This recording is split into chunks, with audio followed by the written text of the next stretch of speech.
রিকশার কান্ডারি শাইখুল হাদিস আল্লামা আজিজুল হক রহমতুল্লাহি আলাইহিকে দেখলে বেগম জিয়া সবসময় আসন ছেড়ে দাঁড়িয়ে যেতেন। আজকে আপনি এসে বেগম জিয়া যাকে শ্রদ্ধা করতেন, এখনো পর্যন্ত জনাব তারেক রহমান সাহেব আমাদেরকে দেখলে শাইখুল হাদিসের প্রতি শ্রদ্ধা অবনত হয়ে আমাদের সাথে আলিঙ্গন করেন। এখনো বেগম জিয়ার মৃত্যুর পরে তার কফিন কাঁধে নেওয়ার জন্য জনাব তারেক রহমান সাহেবও শাইখুল হাদিসের সন্তানকে উপযুক্ত বিবেচনা করেন। আর আপনি এসে বলেন ধানের শীষের লোকজন পেশাব করে শাইখুল হাদিসের রিকশা আর আপনাদের 25 বছরের সহযোদ্ধা দাড়িপাল্লা সব আপনারা পেশাব করে ভাসিয়ে দিবেন।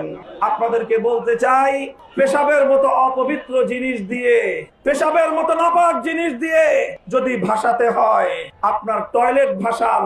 মুহাম্মাদুর রাসূলুল্লাহ সাল্লাল্লাহু আলাইহি ওয়াসাল্লামের নামে নামকৃত মোহাম্মদপুর এলাকাকে পেশাব দিয়ে ভাসিয়ে দেওয়ার মতো এই জাতীয় অপবিত্র কথা দ্বিতীয়বার উচ্চারণ করবেন না।